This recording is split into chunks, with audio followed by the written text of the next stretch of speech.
Good morning students. जैसा कि जो हमारा विषय चल रहा है वो है पत्रकारीय लेखन के अलग अलग रूप और लेखन प्रक्रिया क्या होती है। इस लेखन प्रक्रिया में समाचार लेखन कैसे लिखा जाता है, ये जो बातें हम पढ़ चुके हैं। आज जो हम जानेंगे वो जानेंगे विचारपरक लेखन लेख, टिप्पणियां और संपादकीय। टिप्पणी क्या होती है और विचारपरक लेखन क्या होता है ये जानेंगे। अखबारों में समाचार और फीचर के अलावा विचारपरक सामग्री का भी प्रकाशन होता है। कई अखबारों की पहचान उनके वैचारिक रुझान से होती है।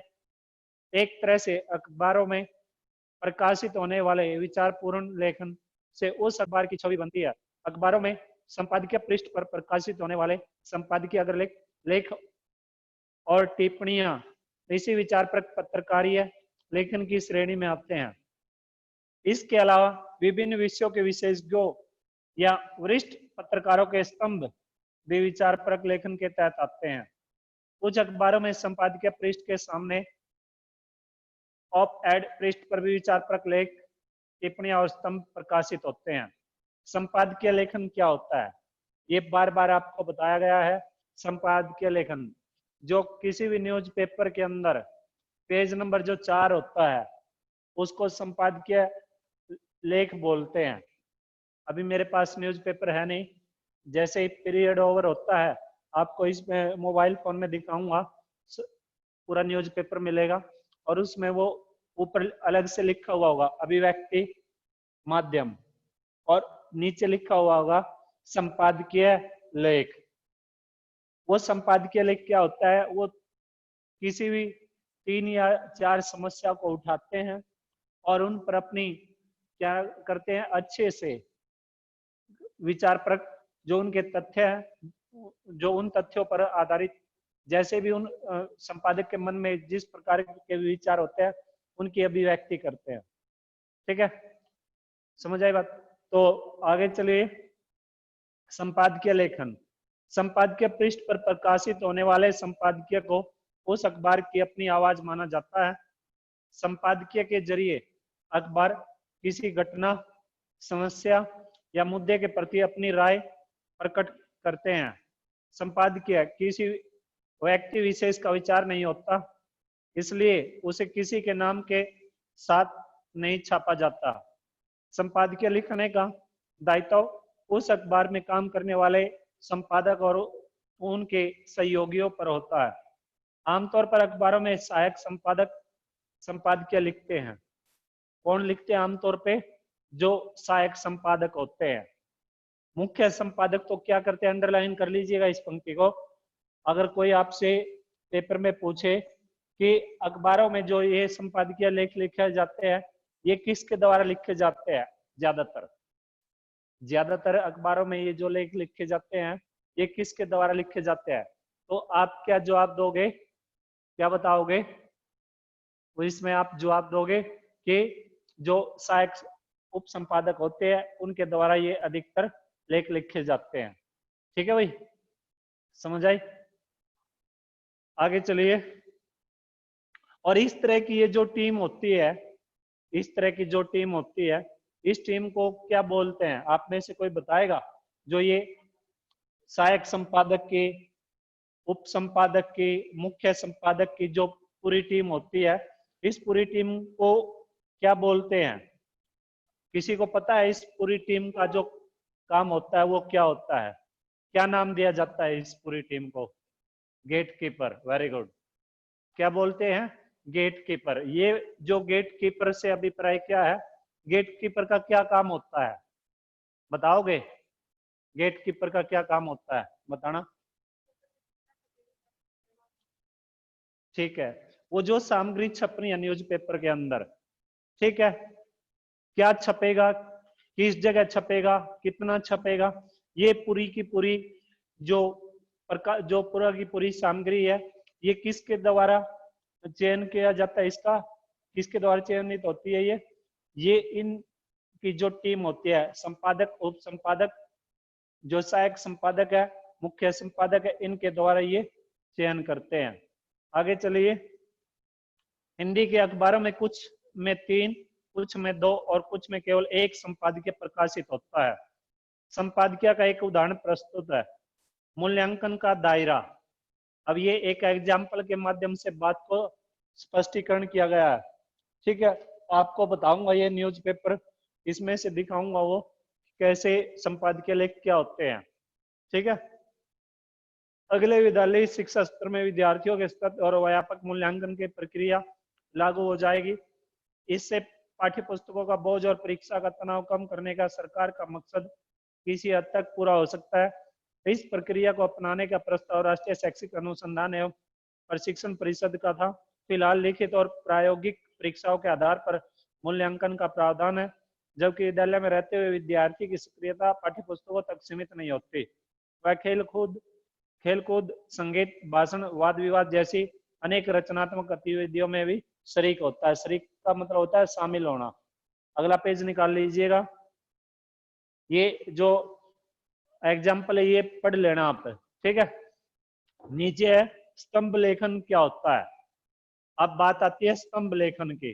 स्तंभ लेखन के बारे में पढ़ेंगे। स्तंभ लेखन, इस तरह स्तंभ लेखन भी विचारपरक लेखन का एक प्रमुख रूप है। ये जो पंक्ति है अंडरलाइन कर लीजिएगा। अगर आपसे पेपर में पूछा जाए कि जो स्तंभ लेखन होता है वो किसका रूप होता है, वो विचारपरक लेखन का एक प्रमुख रूप होता है। ठीक है, कुछ महत्वपूर्ण लेखक अपने खास वैचारिक रुझान के लिए जाने जाते हैं। उनकी अपनी एक लेखन शैली भी विकसित हो जाती है। ऐसे लेखकों की लोकप्रियता को देखकर अखबार उन्हें एक नियमित स्तंभ लिखने का जिम्मा दे देते हैं। स्तंभ का विषय चुनने और उसमें अपने विचार व्यक्त करने की स्तंभ लेखक को पूरी छूट होती है। स्तंभ में लेखक के विचार अभिव्यक्त होते हैं। यही कारण है कि स्तंभ अपने लेख को, अगला पेज निकाल लीजिए, पेज नंबर 82 के नाम पर जाने और पसंद किए जाते हैं। कुछ स्तंभ अपने लोकप्रिय होते हैं कि अखबार उनके कारण भी पहचाने जाते हैं, लेकिन नए लेखकों को स्तंभ लेखन का मौका नहीं मिलता। अब इसमें स्तंभ लेखन है क्या? स्तंभ लेखन से अभिप्राय यही है कि कुछ के जो लेखक होते हैं वो किसी बात पर को, किसी मुद्दे को, किसी घटना को पर गहराई से अपने विचार प्रकट करते हैं। ठीक है, और क्या होता है वो ये नहीं है कि वो सिर्फ दैनिक भास्कर के लिए लिखते हैं या जागरण के लिए लिखते हैं, लेकिन कई बार क्या होता है उनके साथ क्या होता है कि कोई भी न्यूज़पेपर जैसे दैनिक भास्कर या दैनिक जागरण है वो अपने साथ उन्हें जोड़ लेता है। इस तरह की जैसे घटनाएं अभी नाम बताऊंगा आपको, जैसे उसमें दिखाए जाएंगे किस तरह के वो स्तंभ लेखन होते हैं। ठीक है, लिखे जाते हैं। तो इस तरह से वो उन्हें क्या कर लेते हैं, अपने साथ जोड़ लेते हैं और अपने साथ क्या करते हैं वो परमानेंटली उनको एक दायरा दिया जाता है, एक जगह दी जाती है कि आपका जो लेख है वो page number 3, page number 4, page number 5 इस पर छपेगा। जैसे मान लीजिए अर्थव्यवस्था है, अब खुशी है या साक्षी है, अर्थव्यवस्था से संबंधित इनके विचार बड़े अच्छे हैं। ठीक है, और ये लेख लिखते हैं अर्थव्यवस्था से संबंधित कि अगर देश की जो अर्थव्यवस्था है वो अगर ठीक तरह से सुचारू रूप से अगर चल सकती है तो कैसे चल सकती है। मान लीजिए साक्षी ने एग्जाम्पल दिया कि अगर देश की अर्थव्यवस्था ठीक तरह से चलानी है सरकार को तो एक ही तरीका है कि किसानों की जमीन का निजीकरण किया जाए। किसानों की जमीन का अगर निजीकरण किया जाता है तो उसके जरिए से क्या होगा, सरकार की पास पैसा आएगा, देश की अर्थव्यवस्था में सुधार होगा। क्योंकि भारत देश में 45-50% जो जमीन है उस पर अधिकतर क्या होती है, खेती होती है। अब निजीकरण से अभिप्राय क्या है कि जैसे जैसे कंपनियों ने अपने विचारानुसार फसलों को, सब्जियों को किसानों को बोल दिया कि भाई आप इस सीजन में ये सब्जी लगाइए, ये फसल कीजिए। अब उसके लिए सरकार क्या करेगी, टेंडर छोड़ेगी, टेंडर निकालेगी कि ये कंपनी है और ये जब ये इतनी कंपनियां हैं इस जगह जमीन है, करनाल में इतनी जमीन है, मान लीजिए 20 एकड़ जमीन है और 5 कंपनियां और 5 करोड़ का ये है क्या नाम है टेंडर है, उसमें क्या नाम है 2.5 करोड़ की जो बोली है खुशी ने लगा दी, 3 की इन्होंने लगा दी और छूट गई वो क्या नाम है इनके नाम। उसमें क्या होगा, सरकार के पास पैसे आए, सरकार कंपनी से भी पैसा हड़पेगी और किसान से भी पैसा हड़पेगी, दोनों तरफ से पैसा हड़पेगी, हड़पती है कि नहीं हड़पती है। तो इस तरह से साक्षी ने अपने जो विचार है वो पूरे के पूरे क्या किए, व्यक्त किए कि अगर देश की अर्थव्यवस्था अच्छे से उठाई जा सकती है, सुचारू रूप से चलाई जा सकती है, तो हमारी भारतीय सरकार के पास सबसे अच्छा विकल्प सिर्फ यही है कि किसानों की जमीन का क्या किया जाए, निजीकरण किया जाए। ठीक है, ये इनके अपने खुद के विचार है, इन्होंने वो छप गए, छपने के बाद उस पर तरह तरह के अमल होते रहेंगे, समझ आए ना। तो इस तरह के जो लेख होते हैं वो लिखे जाते हैं। कई बार आप देखते नहीं हो, अमिताभ बच्चन के बारे में पढ़ते हैं, पूरी की पूरा पेज उस पे क्या नाम है अमिताभ बच्चन के बारे में मिलता है, अक्षय कुमार के बारे में मिलता है, उसमें अमिताभ बच्चन का दौर कैसा रहा, सबसे पहले फिल्म कौन सी थी, कब उन्हें चोट लगी फिल्म में शूटिंग करते हुए, दीवार फिल्म में शूटिंग करते हुए उन्हें चोट लगी, ये सभी बातें उसमें लिखती है ना और मिलती है ना, और लेखक का नाम मिलेगा जिन्होंने उसमें अपने विचार प्रकट किए हैं, समझ आई बात। तो ये इस तरह के जो लेख होते हैं उन्हें हम स्तंभ लेख बोलते हैं। ठीक है, समझ आई बात। तो आगे चलिए, संपादक के नाम पत्र। अब सबसे बड़ी जो बात है, संपादक के नाम पत्र कैसे लिखते हैं।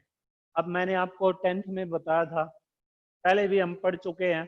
क्या करते हैं हम, जैसे मान लीजिए आपके मोहल्ले में सफाई नहीं हो रही है और हम क्या करते हैं, हमें लिखना है संपादक के नाम पत्र लिखना है, और वो जो संपादक है वो दैनिक भास्कर का, दैनिक जागरण का, अमर उजाला का।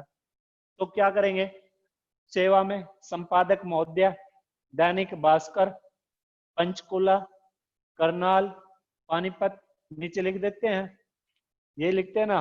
और फिर इस तरीके से वो फिर क्या नाम है आप सब्जेक्ट डाल देते हो, और सब्जेक्ट डालने के बाद जो आपने उसके अंदर बताना है वो डाल देते हो, और नीचे आप बता देते हो, आप अपना आता पता नाम का जो भी है वो लिख देते हो।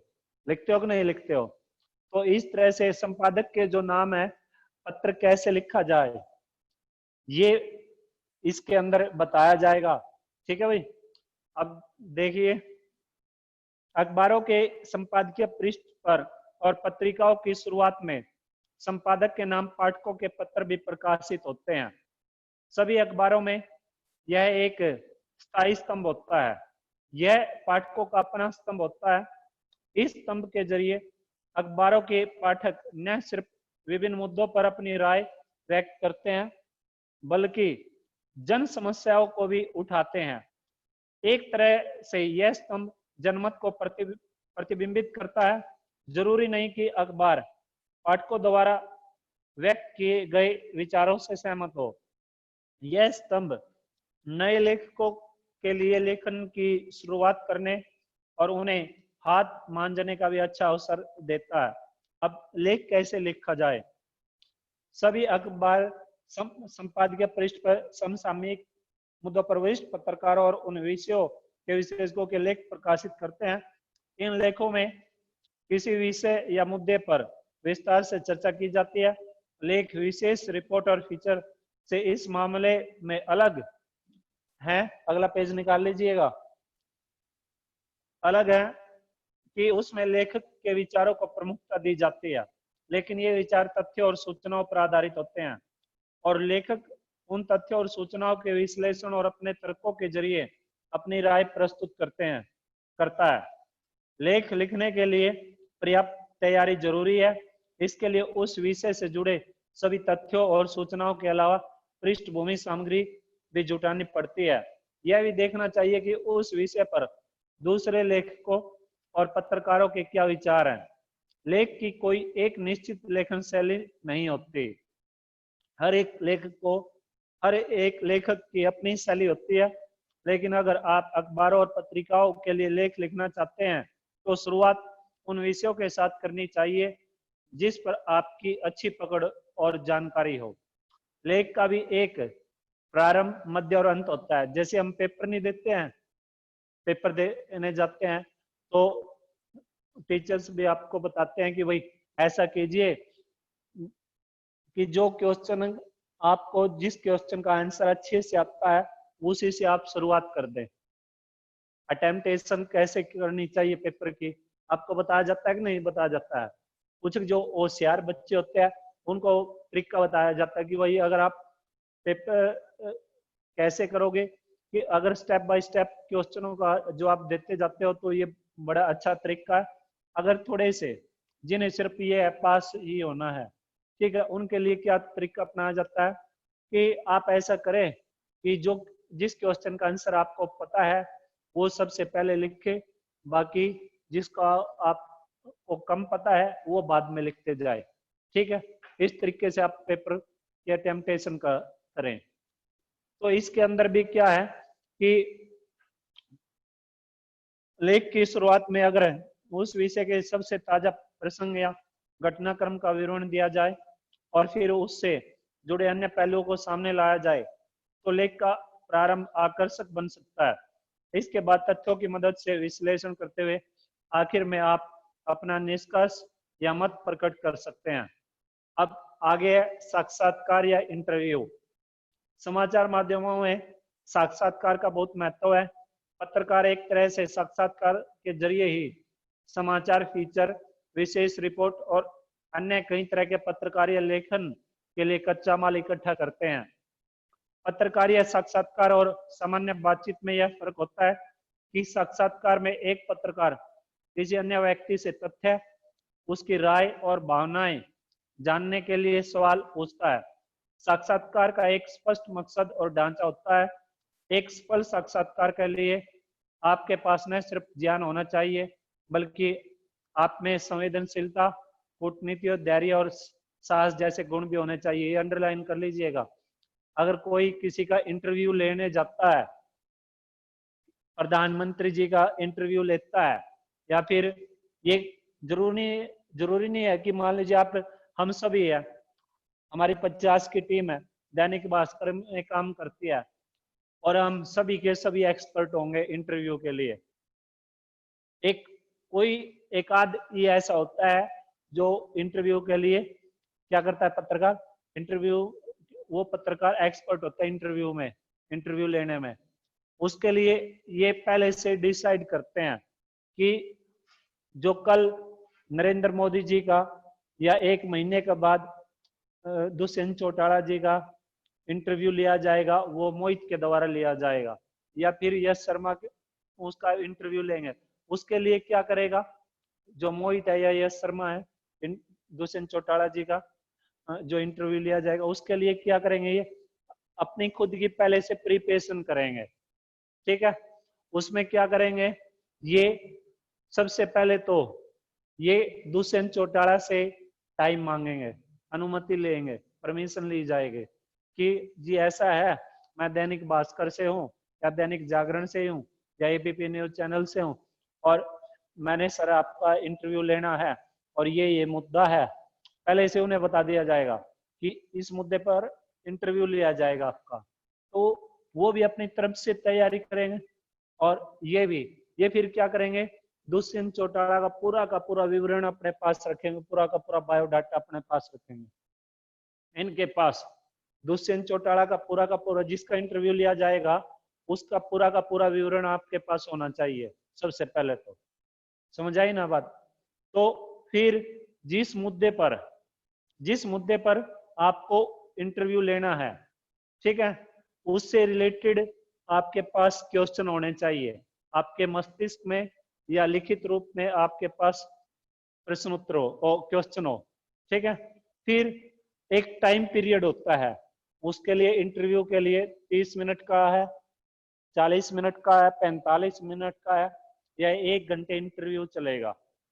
समझ आई बात। ये जो सभी बातें हैं ये पहले से ही प्रिपेयर होती है, पहले से ही हमें तैयारी करनी पड़ती है इनकी। अब जैसे हम नौकरी कर लगने नहीं जाते, नौकरी के लिए, सरकारी जॉब के लिए या किसी भी संस्था में या प्राइवेट जॉब के लिए हम किसी कंपनी के अंदर जाते हैं, तो क्या होता है, वो पहले रिटन टेस्ट ले लिया, रिटन के बाद क्या करे, जैसे इंटरव्यू पे बुलाया तो 4-5 बैठे हुए होते हैं। कई बार ऐसा होता है कोई ज्यादा की भी टीम होती है, कमेटी ज्यादा होती है, या फिर 2-4 ही होते हैं या एक ही होता है, वो आपसे आपके बारे में पूछते हैं कि आपका क्या नाम है, शुभ नाम क्या है। आपने बताया कि जयंत, फिर फादर नेम, क्या काम करते थे, पहले आपने किसी कंपनी में काम किया नहीं किया, किसी स्कूल में काम किया नहीं किया है, तो ये सभी बातें पूछते हैं। धीरे धीरे वो इस तरीके से पूछकर क्या करते हैं, वो सीधे जिस अपने मुद्दे पर आ जाते हैं जो उन्हें आपसे जानना है। चलिए भाई, आप इस पोस्ट के लिए आए हो, आप अंग्रेजी की पीजीटी अंग्रेजी के लिए आए हो, तो आप बताइए इसमें जो विलियम शेक्सपियर ने ये जो क्या नाम है, लिटरेचर से संबंधित क्या बातें कही है और जो उनकी ज्यादा फेमस रही है, तो इस तरह की जो बातें हैं वो आपसे पूछना शुरू कर देंगे। तो कहने का जो मतलब ये है कि इसके लिए एक स्पेशलिस्ट जो पत्रकार होते हैं वही अच्छे से इंटरव्यू ले सकते हैं। आपने कई बार देखा होगा कि नरेंद्र मोदी जी की मन की बात देखते हो ना, वो जो मन की बात है उसके लिए पहले से ही डिसाइड होता है सब कुछ। 1 महीना पहले, 2 महीना पहले, 15 दिन पहले सब कुछ निश्चित होता है कि नरेंद्र मोदी जी जो अपनी मन की बात प्रकट करेंगे वो एबीपी न्यूज पे प्रकट करेंगे या रेडियो पे प्रकट करेंगे, रेडियो पे करेंगे तो कौन से चैनल पे करेंगे, टीवी पर करेंगे तो कौन से चैनल पे करेंगे, और उसको पूरे के पूरी उस घटनाक्रम को कौन हैंडल करेगा, दीपक चौरसिया करेगा या सुधीर चौधरी करेगा या फिर कोई अन्य करेगा। समझ आई ना बात? तो ये प्रिपरेशन होती है। ठीक है भाई, आगे चलिए। समाचार माध्यमों में साक्षात्कार का बहुत महत्व है। पत्रकार एक तरह से साक्षात्कार के जरिए ही समाचार, फीचर, विशेष रिपोर्ट और अन्य कई तरह के पत्रकारीय लेखन के लिए कच्चा माल इकट्ठा करते हैं। पत्रकारीय साक्षात्कार और सामान्य बातचीत में यह फर्क होता है कि साक्षात्कार में एक पत्रकार किसी अन्य व्यक्ति के तथ्य, उसकी राय और भावनाएं जानने के लिए सवाल पूछता है। साक्षात्कार का एक स्पष्ट मकसद और ढांचा होता है। एक सफल साक्षात्कार के लिए आपके पास न सिर्फ ज्ञान होना चाहिए बल्कि आप में संवेदनशीलता, कूटनीति, धैर्य और साहस जैसे गुण भी होने चाहिए। ये सभी बातें हम पढ़ चुके हैं। आगे चलिए। एक अच्छे और सफल साक्षात्कार के लिए यह जरूरी है कि आप जिस विषय पर और जिस व्यक्ति के साथ साक्षात्कार करने जा रहे हैं उसके बारे में आपके पास पर्याप्त जानकारी हो। ये बातें मैंने आपको बताई है ना अभी। दुष्यंत चौटाला जी का एग्जाम्पल देकर आपको बताया ना कि जिसका आप इंटरव्यू लेने जाते हो उसके पूरा का पूरा विवरण आपके पास होना चाहिए। कब जन्मे, राजनीति में किन कारणों से आए, सबसे पहले वो किधर से एमएलए बने, उन्होंने क्या काम किया प्रदेश के हित के लिए, आज वो अगर उप मुख्यमंत्री के पद पे है और कल वो अगर प्रदेश के मुख्यमंत्री बन जाते हैं तो कल क्या करेंगे, भविष्य से संबंधित बातें, ये सभी कुछ पूछा जाता है और पूरी का पूरा विवरण अच्छे से पता होना चाहिए। आगे है दूसरे, आप साक्षात्कार से क्या निकालना चाहते हैं, यानी कि उसमें से जिसका आप इंटरव्यू लेना चाहते हैं उस इंटरव्यू में आप उसके अंदर से उसकी भावनाओं को खदेड़ कर आप उसके अंदर से क्या निचोड़ निकालना चाहते हैं कि देश के लिए ये इंसान, ये व्यक्ति या ये नेता ऐसा कर सकता है। ठीक है। अब जैसे दुष्यंत चौटाला ने क्या था, जैसे इसमें सत्ता में आने से पहले अपनी अलग से पार्टी बनाई, अलग से पार्टी बनाने के लिए उन्होंने पूरा प्रयास किया। अपनी जो पार्टी है खुद की, उनकी जो INLD की पार्टी है उससे भी नाता तोड़ लिया। ठीक है, अलग हो गए, जेजेपी पार्टी का नाम दे दिया। अब पब्लिक ने क्या किया, विश्वास किया, जैसे ये बोलते थे इनके जो विचार थे, लोग काफी प्रभावित थे इनके विचारों से। हरियाणा के जो निवासी है वो सभी के सभी प्रभावित थे कि भाई दुष्यंत चौटाला किसान हित के लिए कुछ ना कुछ अच्छे से करेंगे, अगर ये मुख्यमंत्री बन जाते हैं तो शायद हरियाणा प्रदेश का कुछ अलग से ही नक्शा होगा। इस तरह से विश्वास था लोगों को। लेकिन क्या हुआ बिल्कुल ही उल्ट फेर हुआ। अब अगर दुष्यंत चौटाला आकर लोगों के बीच में कोई बात या किसी विषय पर चर्चा परिचर्चा करते हैं तो लोगों का आज दुष्यंत चौटाला पर किसी प्रकार से कोई भी विश्वास नहीं रहेगा, क्योंकि लोगों का क्या हो चुका है, उनसे विश्वास उठ चुका है उनके ऊपर से। ठीक है, तो आगे चलिए। इसके बारे में स्पष्ट रहना बहुत जरूरी है। आपको वे सवाल पूछने चाहिए जो किसी अखबार के एक आम पाठक के मन में हो सकते हैं। साक्षात्कार के को अगर रिकॉर्ड करना संभव हो तो बेहतर है, लेकिन अगर ऐसा संभव ना हो, अगला पेज निकाल लीजिएगा, तो साक्षात्कार के दौरान आप नोट्स लेते रहे। नोट्स से मतलब है जो कुछ भी वो बोले साथ के साथ में आप लिखते जाए, टिप्पणी करते जाए, नोटिंग करते जाए। ठीक है, साक्षात्कार को लिखते समय आप दो में से कोई भी एक तरीका अपना सकते हैं। या दो तरीके में से दो तरीके कौन कौन से हो गए? या तो आप रिकॉर्डिंग करोगे जो कुछ भी उन्होंने कहा है, ठीक है, या क्या करोगे आप नोटिंग करोगे, लिखोगे, ताकि भविष्य में अब जैसे इनकी बात आती है, बार बार दुष्यंत चौटाला की बात आती है। इन्होंने क्या किया था कि वायदे किए थे लोगों ने, जो गांव के जो निवासी है वो थोड़ा सा इस चीज से परेशान रहते हैं, शराब से। तो इन्होंने वायदे किए कि जैसे उसमें एक पीछे एक वीडियो इनके वायरल भी हुई थी, दुष्यंत चौटाला जी ने कहा था कि ताई धन्नो या कुछ है इस तरीके से, अब अगर हम सत्ता में आ गए ना तो ये जो ठेके दारू के ठेके इनको गांव से बाहर निकाल देंगे, ऐसा इन्होंने इनकी स्टेटमेंट थी। अब वो जो स्टेटमेंट है वो खरी नहीं है, उस पर ये खरे नहीं उतरे, क्योंकि आज किसी भी गांव में जाओगे तो चारों के चारों कोनों में आज आपको शराब के ठेके मिलेंगे। मिलते हैं कि नहीं मिलते हैं? कम से कम 4 नहीं मिलते हैं तो एक तो पक्का ही मिलेगा गांव के अंदर। ठीक है, ये दूसरी बात, ऐसे ऐसे छोटे मोटे कारोबार भी है, तो ऐसे ऐसे व्यक्ति भी है जो घरों के अंदर रहकर ही शराब का क्या करते हैं, काम धंधा करते हैं, बेचते हैं, चलाते हैं ये। ठीक है, ये व्यापार करते हैं। तो ये अगर रिकॉर्डिंग हुई है दुष्यंत चौटाला की, ये जो स्टेटमेंट थी, मान लीजिए कि अगर हम सत्ता में आते हैं और इन शराब के ठेकों को गांव से बाहर निकाल देंगे, अगर इस चीज की रिकॉर्डिंग है, ठीक है, और आज जो हालात है, अब दोबारा से दुष्यंत चौटाला को हम ये दिखा सकते हैं कि आपने पीछे सत्ता में आने से पहले लोगों को ये आश्वासन दिया था कि शराब के ठेकों को बाहर गांव से बाहर किया जाएगा, लेकिन आपने तो क्या किया, आपको ये डिपार्टमेंट ही, सरकार ने आपको यही डिपार्टमेंट दे दिया, इसी के आप एचओडी बना दिए गए हो। ठीक है, इसी डिपार्टमेंट के, लेकिन इसके एचओडी बना रहते हुए भी आपने लोगों के लिए कुछ नहीं किया, या बल्कि उल्टा ही काम किया है।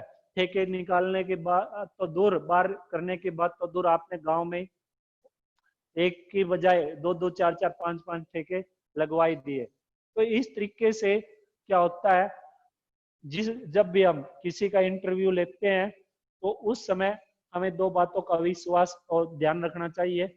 या तो जिसका इंटरव्यू लिया जाता है उसकी रिकॉर्डिंग की जाए, या फिर क्या किया जाए, नोटिंग की जाए, लिखा जाए, जो कुछ भी वो बोलते हैं उसको आपके पास लिखित रूप में होना चाहिए। समझ आई बात? तो ये है इंटरव्यू के बारे में, साक्षात्कार के बारे में। तो ये अध्याय आपका समाप्त हो चुका है। अब आपसे पूछा जाएगा, आप बताना। 4 अध्याय हो चुके हैं, अंतिम अध्याय रह गया, इसमें से उसको करेंगे बाद में। कल शुरू करेंगे कविता। ठीक है, आप अपनी जो पाठ्य पुस्तक आरोह भाग दो वो लेके आना। ठीक है भाई, ताकि उसमें से कविता को शुरू करेंगे। 2 ही कविता हुई है हमारी, तो बताएगा कोई भी, पूछ ले आप में से, पूछें। चलिए नितिन, खड़े हो जाइए आप। बताइए, पत्रकारिता की कोई एक परिभाषा बता दो। लगातार क्लास लगा रहे हो ना, बताइए आप पत्रकारिता की कोई एक परिभाषा, एक परिभाषा बता दीजिए कि पत्रकारिता की ये परिभाषा है। बताइए भाई, जल्दी बताइए।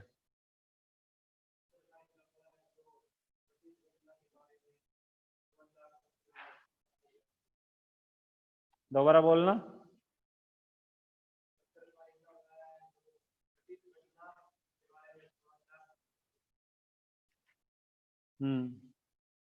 अच्छा, ये जो फ्रीलांसर होते हैं ये कौन होते हैं? फ्रीलांसर,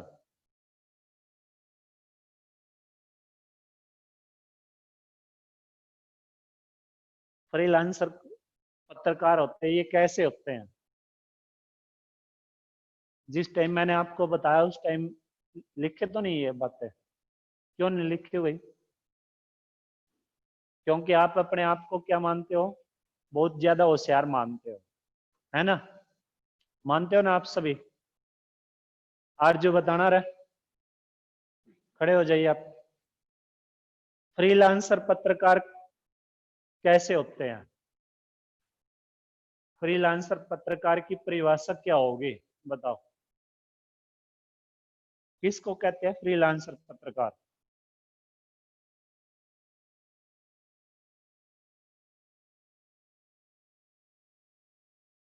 बोलिए भाई, नहीं मालूम? यस, आप बताना रहे। फ्रीलांसर पत्रकार किसे कहते हैं? जयंत, नहीं मालूम? अच्छा ये बताओ भी, सुबह नहा धो के और 100-150 रुपए का पेट्रोल फूक कर क्या करने आते हो आप लोग? ये कि घर के काम से छुटकारा मिल जाए और स्कूल में या फिर वहां पे क्या नाम है जीटी रोड पे इकट्ठे होकर पूरी की पूरी गैंग बना के फिर चला, इस काम के लिए आते हो? है भाई, इसी काम के लिए आते हो आप लोग? 4 चैप्टर हो चुके हैं। 4 में से अगर कल मैं आपको रिटन टेस्ट के लिए दे दूं ये, मुझे तो लगता नहीं आप क्या नाम है इसमें 20 अंक में या 25 अंक में टेस्ट दे दिया जाए आपको, आप 2-4 अंक प्राप्त कर लोगे, आ जाएंगे। देखिए, 12th क्लास है, अब की बार जो संभावनाएं रहेंगी वो, एक तो सबसे पहले ये संभावना है कि आपके पास एक अच्छा अवसर है कि अच्छी परसेंटेज बनाने का। सबसे पहले वजह ये, बैठ जाओ आप, बैठ जाइए। वजह ये है कि क्योंकि हर एक सब्जेक्ट से जो सिलेबस है वो कट हो चुके हैं, 4-4, 5-5 जो चैप्टर है वो कट चुके हैं, ये आपको पता ही है। कट चुके हैं ना, अंग्रेजी से भी, हिंदी से भी, पॉल साइंस से भी, फिजिकल एजुकेशन से भी, सभी कुछ। ठीक है, और दूसरी, अगर ये जो 8-8, 7-7 चैप्टर भी आप लोगों ने सब्जेक्ट वाइज नहीं किए तो फिर आप लोगों का कोई भी फायदा नहीं है पढ़ने। एक्टिव हो जाइए, सावधान हो जाइए, सतर्क हो जाइए। अगर अभी से सतर्क नहीं हुए, ये सोच बंद कर दीजिएगा आप कि हो जाएगा, मस्ती में है, कुछ नहीं है, 1 महीना पढ़ लेंगे। अगर 1 महीना पढ़ लिए, देखो एक छोटी सी बात है, अब जिन्होंने 12th पास की है लास्ट ईयर या उससे पहले, उन्होंने पूरा सिलेबस अच्छे से पूरे सिलेबस का अध्ययन किया। अध्ययन करने के बाद उनकी परसेंटेज आई 90 या 92 या 93, हाईएस्ट गए। और एक आपके पास चांस है कि आधा सिलेबस है और आपकी जो परसेंटेज है, आपकी परसेंटेज भी 93 या 90% आई, तो फायदा क्या हुआ? उतना ही मैं तो आपकी डीएमसी का होगा, उतना ही मैं तो उनकी डीएमसी का होगा। अगर बोर्ड आपको 2 चैप्टर भी बोल देना कि वो ये सिर्फ 2 चैप्टर हैं, इन्हीं में से आपका पेपर आएगा, तो जो आपके सब्जेक्ट में 90 या 92 नंबर आए हैं, उसका वही औचित्य है जिसने पहले पूरा सिलेबस पढ़कर 90 या 92 अंक प्राप्त किए हैं। समझ आई बात? ठीक है, तो मेहनत कीजिए। अगर मेहनत करते हो, ज्यादा नहीं है, ज्यादा मेहनत की जरूरत भी नहीं है, कि ये नहीं है कि दिन रात एक कर दीजिएगा। सिर्फ मेहनत से मतलब है जो क्लास के अंदर आपको पढ़ाया गया है या पढ़ाया जाएगा, वही घर जाके पढ़ लीजिए उसी को, चाहे वो इंग्लिश का है, पोल साइंस का है, हिंदी का है, जियोग्राफी का है, फिजिकल एजुकेशन का। 5 सब्जेक्ट है, 5 पे अगर आप आधा आधा घंटा भी लगाओगे ना, तो 2.5 घंटे में आप इसको अच्छे से कवर कर लेंगे। ये जरूरी नहीं, ये भी जरूरी नहीं है कि लगातार 2.5 घंटे ही आप पढ़िए। उसके लिए भी क्या है, एक टाइम टेबल बना लीजिएगा कि ये जो है इंग्लिश मैंने सुबह पढ़नी है, स्कूल में जाने से पहले 1 घंटा, जो 7 से 8 का जो टाइम है उसको इंग्लिश पढ़ेंगे, शाम को ये पढ़ेंगे, ठीक है, और उससे पहले ये पढ़ेंगे। एक टाइम टेबल आपके पास होना चाहिए। अगर आपने इस तरीके से अपने पास अपने एक माइंड मैप नहीं बनाया ना, तो कोई फायदा नहीं है पढ़ने का। बोर्ड की क्लास है, अगर अच्छी परसेंटेज आ गई, अब की बार सपोज कीजिए आपके माता पिता ने भी ये ऐसी आशाएं नहीं लगाई होंगी कि इतनी अच्छी परसेंटेज आ सकती है, और आपकी अच्छी परसेंटेज आ गई, या आशा लगा रखी, उम्मीदें लगाए बैठे हैं कि मेरा बच्चा